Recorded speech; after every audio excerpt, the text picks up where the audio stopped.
तो दोस्तों आज मैं एक्सप्लेन करूंगा हाल ही में प्राइम वीडियो पर रिलीज़ हुई एक काफ़ी बढ़िया survival post apocalyptic horror film को जिसका नाम है ईयर 10। और मैंने हाल ही में कंजरिंग द कल्ट नाम की एक काफ़ी उम्दा फिल्म को एक्सप्लेन किया है।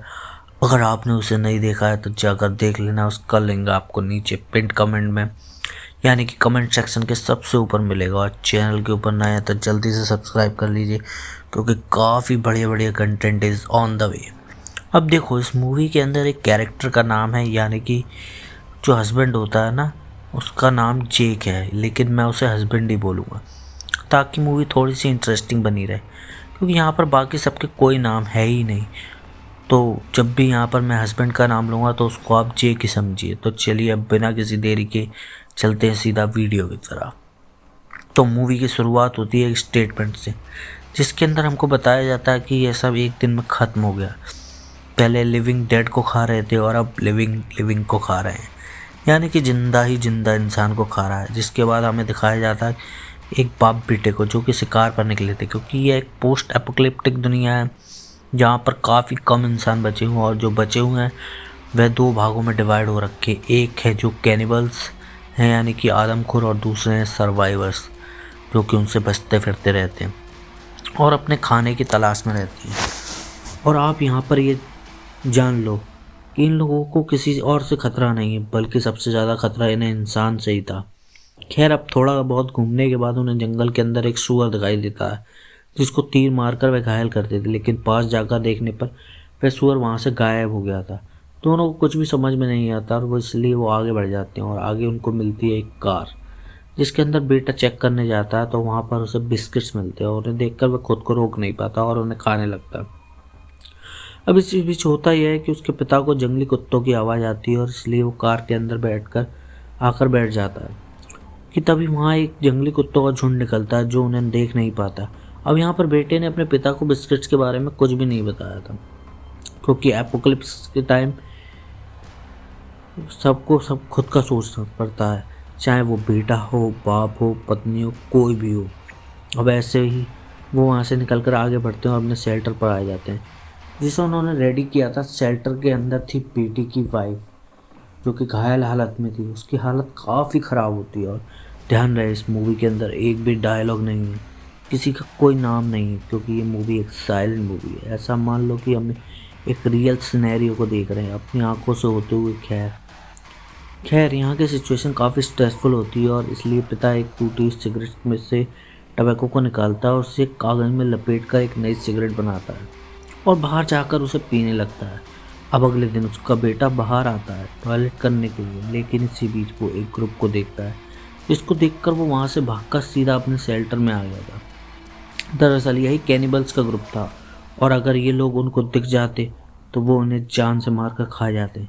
यहाँ पर उसका पिता भी अलर्ट हो जाता है। वो अपने बेटे और उसकी वाइफ को टॉयलेट वेस्ट के गड्ढे में छुपा देता है और फादर खुद उनसे लड़ने की कोशिश करता है, लेकिन वो एक झटके में ही उसे खत्म कर देते हैं।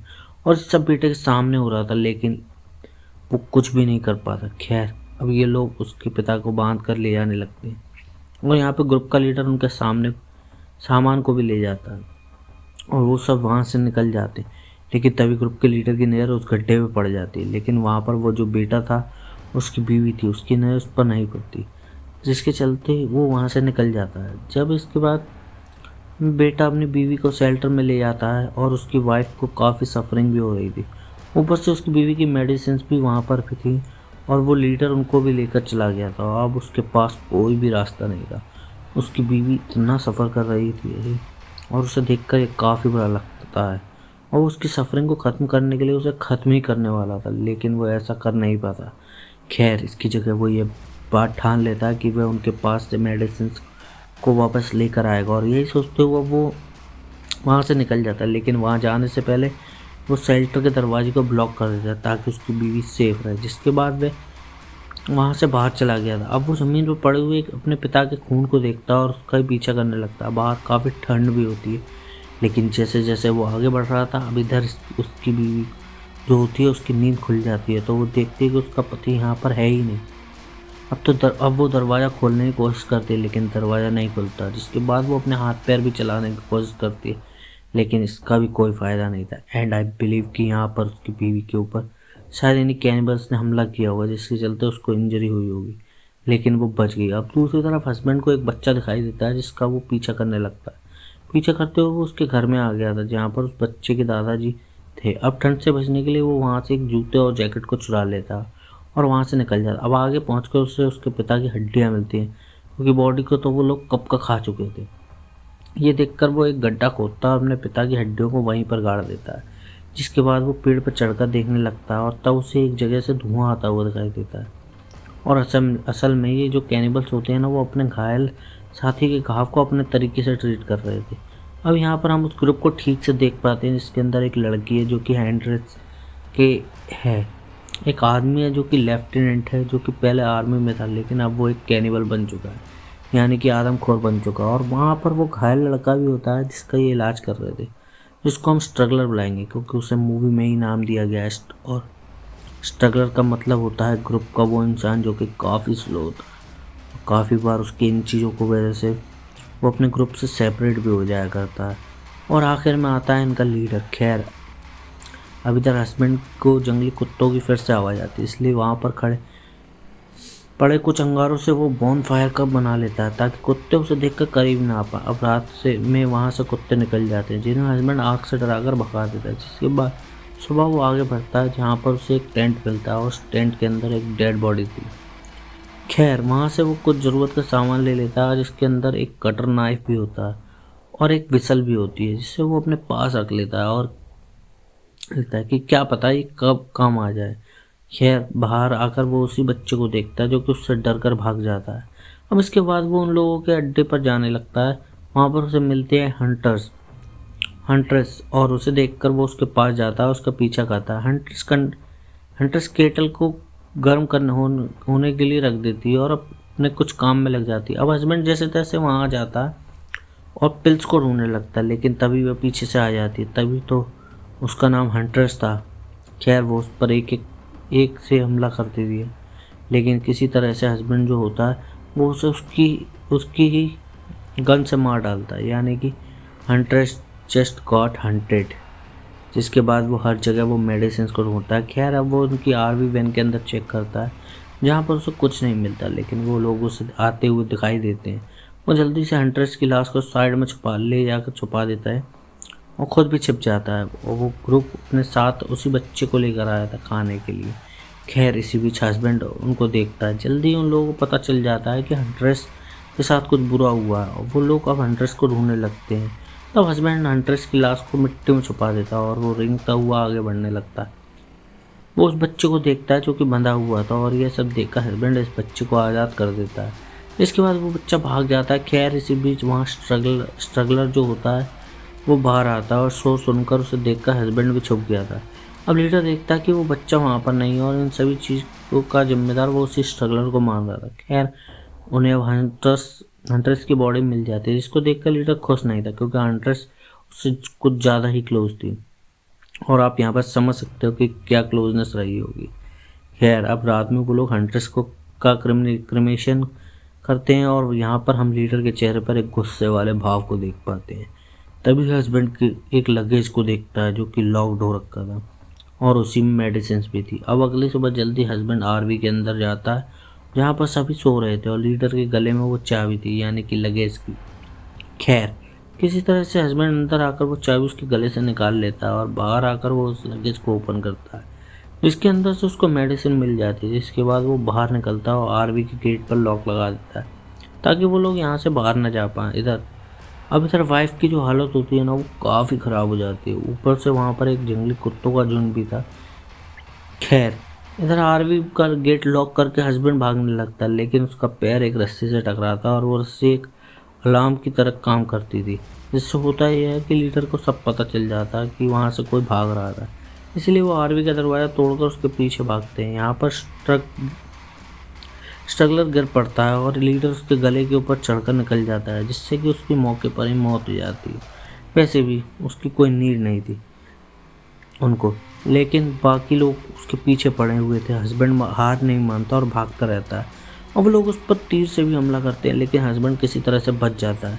इसके बाद वो उसी घर पर जाता है जहाँ पर वो बच्चा अपने दादाजी के साथ रहता था। वहाँ पर वह जंगली कुत्तों के पैरों के निशानों को देखता है। यहाँ पर उसे ये पता चल जाता है कि उसके दादाजी को उन्होंने मार दिया, इसलिए वो बाहर आता है, जहाँ पर उसे वो लोग पीछे से आकर बेहोश कर देते हैं और अपने साथ ले आने लगते हैं। घर पर हम देखते हैं कि वो जंगली कुत्ते शेल्टर को तोड़कर अंदर घुसने की कोशिश कर रहे थे और दूसरी तरफ उसके हस्बैंड को ये लोग बांध देते हैं, जहाँ पर लीडर को पता चल गया था कि यह उसी आदमी का बेटा है जिसे उन्होंने मारा था, क्योंकि हस्बैंड की जेब में उसके पिता की फ़ोटो थी।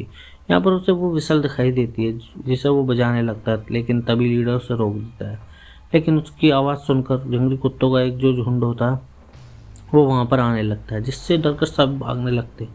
अब उनके भागने के बाद में जो उसने कटर नाइफ अपने पास रखा था वो उससे खुद को आज़ाद करता। देखो यहाँ पर एक काम आ गया ना, इनफैक्ट वो विसल भी काम आ गई थी, यानी कि अगर वो विसल को नहीं बजाता तो उसकी बीवी की बैंड बज चुकी होती एंड हो भी सकता है कि शायद वो उसे खा भी गए होंगे। एनीवेज यहाँ पर लीडर खुद को बचाने के लिए अपने ग्रुप की लड़की को उन कुत्तों के हवाले कर देता है, यानी कि ये लीडर नहीं था बल्कि ये तो गंदा आदमी था। खैर दूसरी तरफ हस्बैंड बचकर भागता है और एक पेड़ के पीछे छुप जाता है। उसे वहाँ पर लेफ्टिनेंट देख लेता है, लेकिन पेड़ के पीछे वो नहीं था क्योंकि वो पेड़ के ऊपर होता है। अब हस्बैंड उसके ऊपर कूद कर उसे मारने की कोशिश करता है और यहाँ पर थोड़े से स्ट्रगल के बाद वो उसे मार डालता है और साथ ही साथ दूसरे आदमी को भी, और उस आदमी का धनुष और तीर भी ले लेता है। अब बचा था यहाँ पर खाली लीडर और वो उसके सामने जाता है और उसे तीर से मारता है जो कि उसके पैर में लगता है, लेकिन दूसरी बार मारने पर वो धनुष ही टूट जाता है। अब लीडर के पास एक मौका था, लेकिन तभी पीछे से जंगली कुत्ते आ रहे थे और वक्त रहते हस्बैंड वहाँ से भाग जाता, लेकिन लीडर नहीं भाग पाता। खैर अब आगे बढ़ते हुए हस्बैंड को एक घर मिलता है जिसके अंदर उसे एक पिस्टल और एक असॉल्ट राइफल मिलती है, और सबसे बड़ी बात यह होती है कि यहाँ पर खाना था और पानी भी था, जिसके चलते वो सारे सामान को ले लेता है। लेकिन तभी वहाँ पर लीडर आ जाता है जो कि बच गया था कुत्तों से, जिसको देखकर वो उसे असॉल्ट राइफल से मारने की कोशिश करता है, लेकिन वो नहीं चलती। तभी वो लीडर उसे मारने लगता है, लेकिन जैसे तैसे वो उस लीडर को पिस्टल से मार डालता है और उसे मारने के बाद वो जाता है अपने शेल्टर की तरफ अपनी बीवी को देखने के लिए। अब जाने से पहले वो उस छोटे बच्चे के लिए उसके घर के सामने खाना भी रख देता है। इसके बाद वो शेल्टर पहुंचता है जहाँ पर उसे शेल्टर खुला मिलता है और अंदर कोई नहीं था, मतलब कि वो थोड़ा सा लेट हो गया सीटी बजाने में, यानी कि शायद से जंगली कुत्ते उसकी वाइफ को मारकर खा गए। और अब ये सोचकर वो रोने लगता है कि ना उसका पिता बचा ना उसकी बीवी, लेकिन तभी एक खुशी का पल उसके सामने आता है। उसकी बीवी पीछे से आती है, यानी कि वो बच गई थी, यानी कि कुत्तों से उसके हस्बैंड ने उसे इनडायरेक्टली बचा लिया था। और वो इसी के साथ में ईयर 10 मूवी यहीं पर ख़त्म हो जाती है। तो दोस्तों ये थी ईयर 10 फिल्म की कहानी। उम्मीद करता हूँ आपको पसंद आई होगी। अब देखो यहाँ पर ये जो जेक है यानी कि जो हस्बैंड है उसकी बीवी आकर उनसे कैसे बची। तो मैंने आपको एग्जांपल आपको दे दिया है कि जब उसने विसल बजाई थी तो कुत्ते वहाँ से यहाँ पर आ गए, लेकिन देखो एंड में हमने ये भी देखा कि वो जो पीछे से चल कर आई थी या फिर जो कोई भी था वो अच्छे से चल पा रहा था, लेकिन हमने स्टार्टिंग में देखा कि जो वाइफ होती है वो बिल्कुल भी नहीं चल पा रही। तो आखिर वो इस तरह से कैसे इजीली चल पाई। देखो जब जान पर बनती है तो बॉडी के अंदर एड्रेनलिन रश होता है, जिसके चलते शायद से वो इजीली बाहर भाग गई। और फिर उसके बाद हुआ ये कि जब उसके हस्बैंड ने विसल बजाई तो कुत्ते वहाँ से चले गए थे। या फिर ये भी हो सकता है कि एंड में वो सारी चीज़ें इमेजिन कर रहा होगा क्योंकि वो बहुत रो रहा था, इसके चलते उसे ऐसा लगा कि उसकी बीवी जिंदा है। या फिर ये भी हो सकता है कि अल्टीमेटली वो कोई और ही होगा, लेकिन जैसे कपड़े उसने पहने हुए थे तो कपड़ों के हिसाब से तो वो उसकी बीवी ही लग रही थी। बाकी यहाँ पर यही दो पॉसिबिलिटीज़ बनती हैं कि या तो वो उसकी इमेजिन कर रहा था या फिर वो वाकई में बच गई थी। लेकिन यहाँ पर ये विसल बजाने वाले सीन को का फिर कोई सिग्निफिकेंट ही नहीं रह गया। आई बिलीव कि वो बच गई थी। बाकी स्टार्टिंग में जिस सुअर को ये तीर मारते हैं तो उसको कौन लेकर गया था, तो हो सकता है कि खाली वो घायल हुआ था जिसके चलते वो वहाँ से भाग गया था।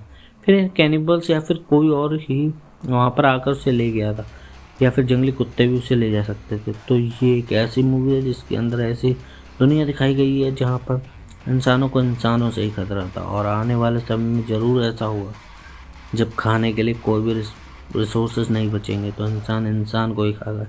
यानी कि यहाँ पर भी कुछ भी नहीं बचा था खाने के लिए, खेती भी नहीं हो रही थी, कोई प्रोडक्शन नहीं था, इसके चलते ऐसे हालात बन गए थे। तो उम्मीद करता हूँ कि आपको ये फिल्म पसंद आई होगी। पसंद आई है तो वीडियो को लाइक कर देना, चैनल के ऊपर नए हो तो सब्सक्राइब कर लीजिए। और दोस्तों, अगर आपने अभी तक कंजरिंग द कल्ट फिल्म को नहीं देखा है, जाकर देख लेना। बहुत ही बेहतरीन, बहुत ही उम्दा फिल्म है। वो उसका लिंक आपको नीचे डिस्क्रिप्शन पिन कमेंट में मिल जाएगा। तो मैं आप सबको मिलता हूँ अगले वीडियो में। तब तक के लिए